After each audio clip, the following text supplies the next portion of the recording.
My favorite movies of the early 2000s. My favorite movies of the first decade of the 21st century. Well, I thought this decade had a lot of really good thrillers. I thought the thrillers were pretty much the strongest genre in this decade. Thrillers and some dramas. And I think I have a decent variety of movies right here. But let's talk about my favorites. Okay, Collateral.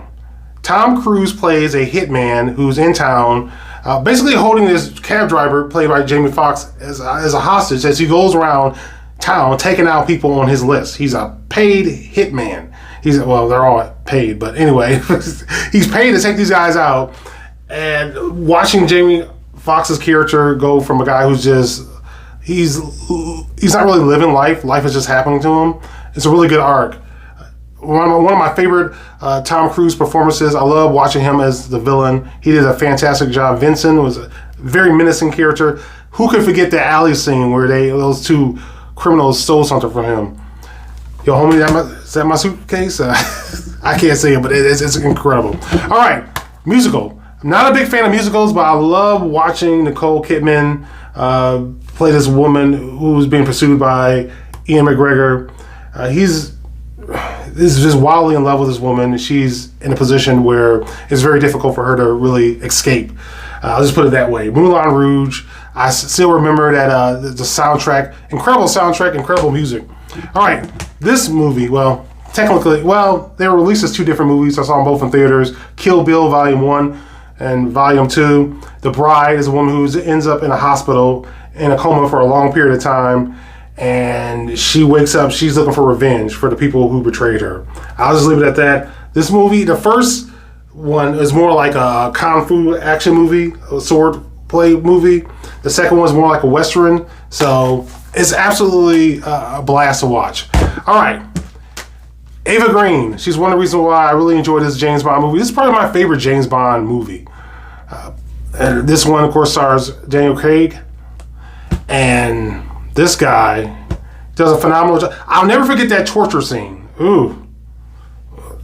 Anyway, they're trying to stop terror. He's trying to stop a terrorist, and he's not the only one. MI6, CIA, there's a number of people trying to stop terrorists. And it all comes down to this big poker game.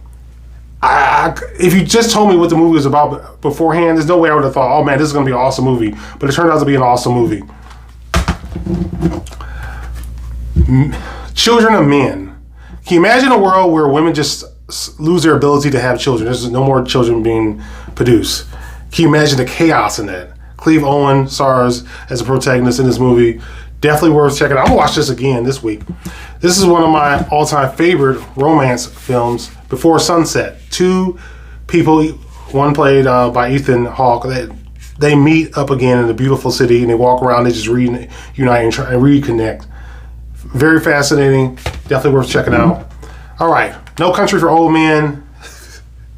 This guy, one of the creepiest characters, one of the most insane villains I've ever seen. And he's done it more than once. Javier, man, I'll never forget this. It's very unconventional. David Fincher's movie, Zodiac. Watching journalists and all these random people try to figure out who this Zodiac killer is. There's some chilling moments in this movie. This might be my favorite of this decade. The Dark Knight. Heath Ledger's performance is absolutely phenomenal. This take, Christopher Nolan's take on Batman is absolutely incredible. I'm sure most of you have already seen that. Lost in Translation, one of my favorite vibe movies.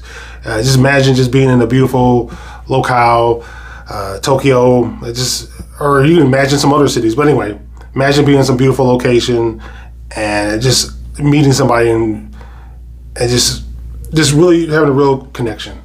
It's been a long time since I've seen it. It's been one of my favorites. I got to see that again very soon. Sometimes you go so long without seeing the movie, it's like when you see it again, it's almost like it's your first time. I've seen so many movies. It's crazy. All right, Sunshine. Okay, this is probably the only science fiction movie on the list, which is weird because in the 2010s I had a whole lot of science fiction, but this is Sunshine. Imagine the sun is dying, and there's a mission being led by Cillian Murphy, and there's a number of other prominent actors in this movie. I didn't even notice it until years later. Like I looked at it again and I noticed that, oh man, such and such is in the movie.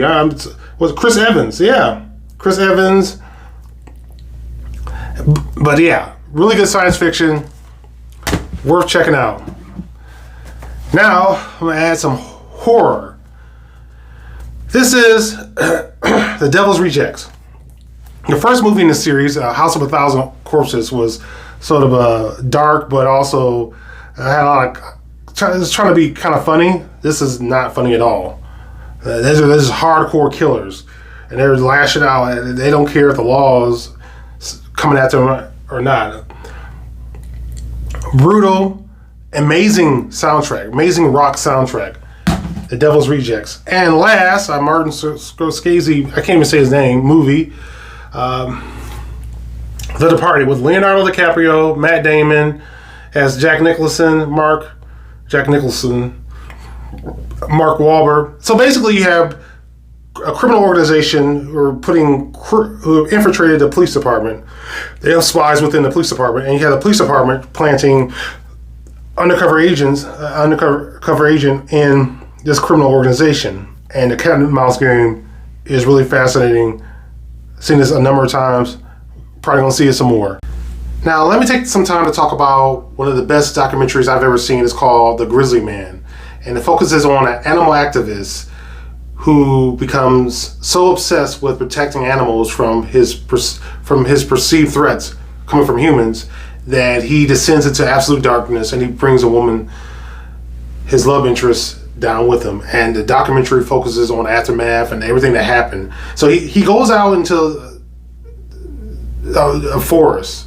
He goes way out into a very remote part of the country, and he interacts with grizzlies, and he builds a relationship with these animals.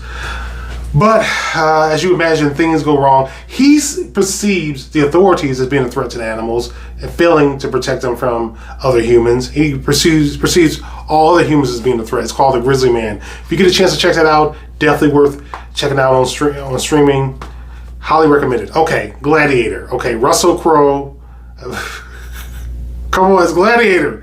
You seen this? You know what's up. Okay. This era definitely had some great action movies as well. And what an achievement. Lord of the Rings. I don't think they can even do anything like this anymore. For one thing, because of the racial quotas and all this other stuff, they would say that, oh, you got to add a black guy here or this person there. They didn't really deal with all that stuff. They were just basically telling the story. They took the books and they just told a story, okay? And Peter Jackson did a phenomenal job. Really enjoyed these movies. Massive budgets. And here's the thing. They did them back to back to back. They released them back to back.